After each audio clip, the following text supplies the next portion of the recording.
Hey, how's it going? I don't really care. Hey, this is Dylan, the Grumpy Stew, the world's grumpiest flight attendant. And this is the Grumpy Stew podcast. The podcast for us, the Grumpy Stews. Hey, you know what? I think summer might actually be somewhat coming to a close. Never mind. What the fuck am I talking about? It's never ending summer. It's never going to end. Ever. We're just going to fly till we die. That's it. We've got the holidays, then into spring break, and then summer, and then like a 5-minute break, and then right back into the holidays, and that's just kind of the deal. That's it. We're just going to fly till we die. All right, well, I don't want to oversell it here, but I might have a decent little show for you today. Calm down. Don't get too excited. By the way, everything Grumpy Stew can be found at thegrumpystew.com. All the usual rants, raves, crass humor, and aviation news commentary coming up ahead. But first, got a little message from our sponsor. Are you a lonely stew? Having a hard time meeting the right guy? Tired of the trashy singles bars and dating apps? Well, your answer is here. The Drunk Pilot Boyfriend Doll. So drunk. The Drunk Pilot Boyfriend Doll is life-size, anatomically correct, and fully functional. I'm a grower, not a shower. And he's hammered. Oh my God. Just like a real pilot, he'll eat all of your food. This is free, right? And comes with a mountain of child support and alimony debt. Fuck. Get your Drunk Pilot Boyfriend Doll today. Hurry while supplies last. The Drunk Pilot Boyfriend Doll. The Drunk Pilot Boyfriend Doll. Oh boy, what will I come up with next? I don't know. It's a mystery. By the way, if you like what you hear, be sure to like and subscribe on whatever platform you use to listen to this show. More importantly, tap that share icon and tell your friends about the Grumpy Stew podcast. Visit thegrumpystew.com and buy an MP3 for $1, or just send Jetway Jesus a little tithe. No big deal. Shameless plug. But I will say this, a tithe to Jetway Jesus is a lot less expensive than a tithe to the other fictional Jesus who takes 10% of your income. So, if you need some incentive there, save some money. All right, so the last episode I had some, shower thoughts, basically, just some, broad stroke ideas that I shared with you. And so I thought in this episode, I have some more random thoughts, but mostly about food and restaurants. And little known fact, 100% of people eat. I know, I had no idea. I had to look that up. But 100% of us eat food. It's crazy. Plus, us stews, we tend to eat out a lot. It's just part of the lifestyle. So it's only natural that we have some opinions about restaurants. So just, a few thoughts that I'm going to throw out there about restaurants and food in general. I have decided, just for example, that salad is basically just a delivery vehicle for ranch dressing. You wouldn't eat it dry, and the whole reason you got the salad is for the dressing. That's the part that tastes good. And quite frankly, if it weren't for ranch dressing, there is an entire class of people out there, if it weren't for ranch, they'd never eat a vegetable. And on that note, bread is just a delivery vessel for butter. You wouldn't just sit there and stuff bread in your face with nothing on it. No, you put butter on there. That's the whole reason you're getting bread, so you can eat the butter. And speaking of vegetables, bacon. And just like ranch dressing, if it weren't for bacon, thousands of people would never eat a vegetable. Because the vegetables are bacon wrapped, so they'll eat the vegetable to get to the bacon. And if you think about it, salad is really just a game of finding the bacon and the lettuce. You know what? I just had another one of my brilliant billion-dollar ideas. Trusting you guys not to steal this one from me. Okay. I'm trusting you. All right. Bacon-flavored scope. Think about it. Bacon-flavored scope. You'd improve the dental hygiene of the entire Deep South just by making bacon-flavored mouthwash. Then you could slather the bottle with all that disgusting NASCAR bullshit. They seem to like that. Hey, Darby, next time you go to Walmart, get some more of that bacon-flavored scope. You know, the one with all the stupid stickers on it that I like. Shit. Okay, now I have some restaurant ideas. And I've shared some restaurant ideas with you before. So I have some more. Because if I'm nothing, if not an idea guy. So if you need ideas, come to me. I'll give you some ideas. So restaurant ideas. I'm thinking maybe this would be better in Vegas. But I think it could work, in any small town, really. It's a chicken place. And it's called BBC. And the logo is a big, giant black rooster. Or cock. It's the same animal, just a different name. And the place is called BBC. And it's got a giant black cock on it. Rooster, but cock. And that's the joke. Okay, maybe I lost you at the BBC. All right, so let's try this. An episode or two ago, I had some ideas for like gay restaurants and bars. And I think coming up with these, it's just hilarious. There's nothing but comedic opportunity here with gay restaurants and bars. So how about this? Oral fixation. Yeah, does that work? Or daddy issues. Well, I guess more like bad choices and daddy issues. Or, okay, lesbian establishments. Lesbian establishments are a bit, trickier. I mean, if you notice, a lot of the lesbian bars have more subdued names, like the Grey Goose and, the Buzzed Fox or whatever the fuck they come up with. It's not funny. So I think they need a little, spiff. And we can make these lesbian places a little funnier. But the issue is with a lot of these lesbian places, they can't just come out and call it Lip Lickers or Scissor Sisters or something. But I kind of believe in truth in advertising, and call me old-fashioned. But I think the sign on the outside should reflect what's going on the inside. Like, overpriced drinks and a bad lay. But okay, with the lady stuff, there's already, Hooters and Twin Peaks. So what the hell? Why not Knockers? Or more accurately, two cunts in a U-Haul. Oh, how about this? A lesbian-owned muffin shop. And you could call it Muff Lovers. Right? Muff Lovers. Why not? And the slogan could be finger licking good. This shit writes itself. Come on, that's a double fucking pun. You didn't think of it.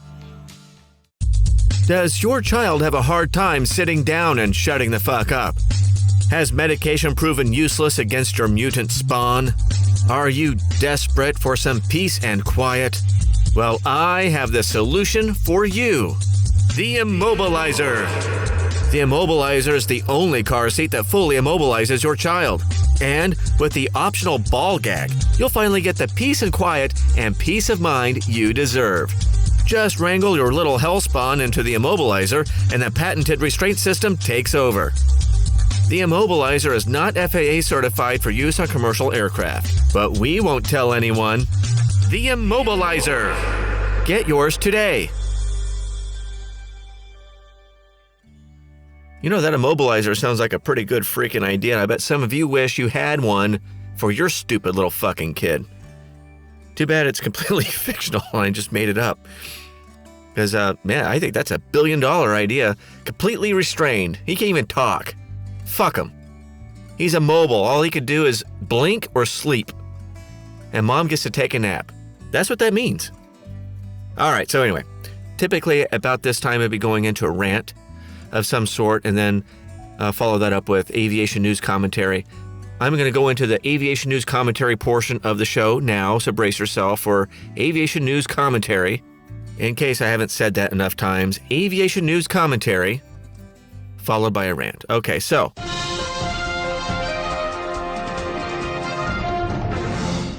I'm sure all of you have seen this already on the TikTok and on the Facebook and on the Instagram. A passenger on American Airlines punched a flight attendant in the back of the head.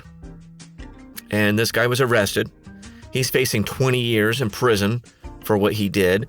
He's from California. He's from Westminster. If you've been there, it's known as Little Saigon, if you're familiar with the area. It's Alexander Tung Koo Lee. He's in his 30s. He's a grown-ass man. And per the FBI affidavit supporting the complaint against this guy, The confrontation began when he asked for a cup of coffee. He was in the aisle, asked the flight attendant for a cup of coffee, and he grabbed a flight attendant.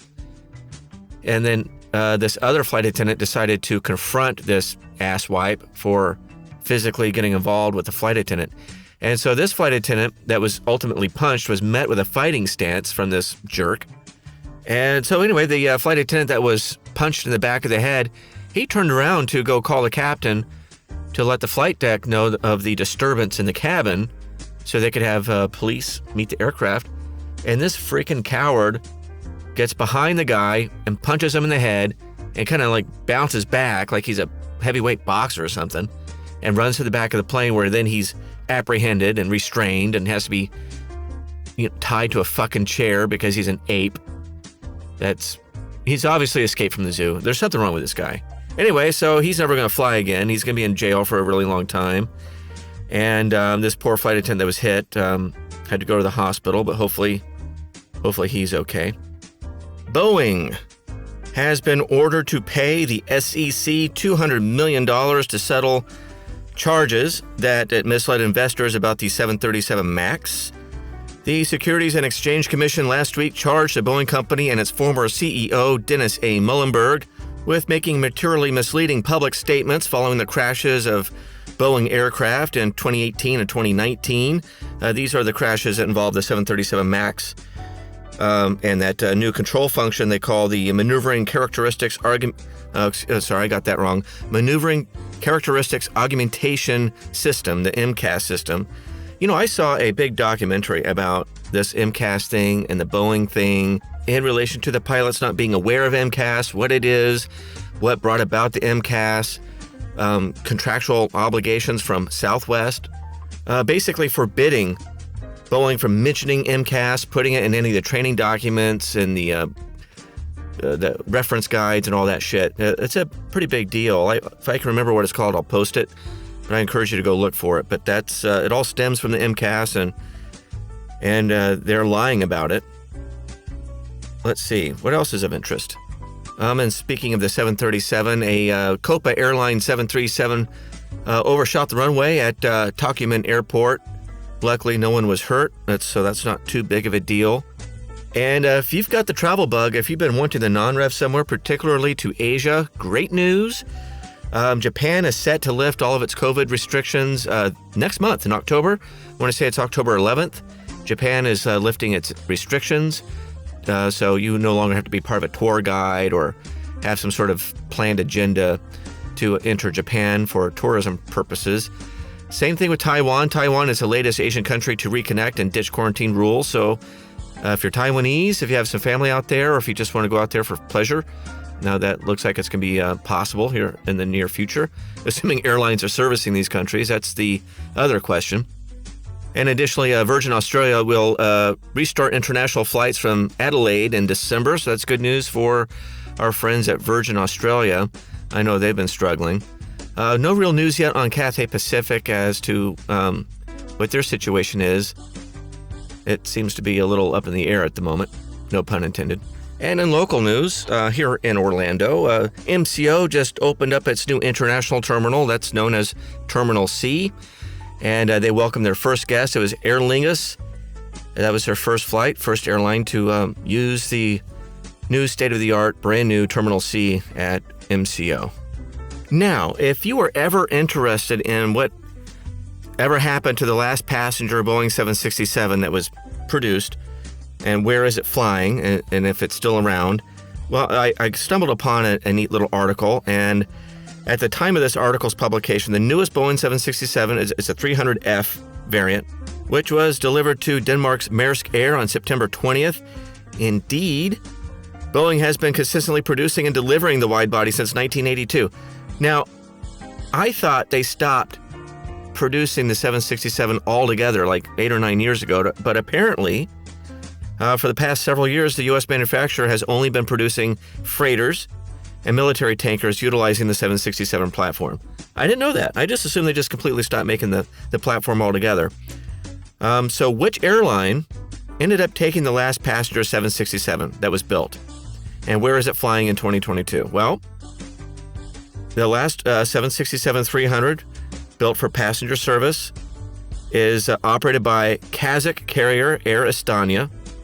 And this airframe is MSN 42223, line number 1068, and is close to 8.5 years old. And, like in 2014, was delivered to the airline, a factory fresh from Boeing, to Air Astana under registration P4KEC. So if you're ever curious as to whatever happened to the last produced Boeing 767-300 passenger variant, well, it's in Kazakhstan, apparently. I guess they need an airplane.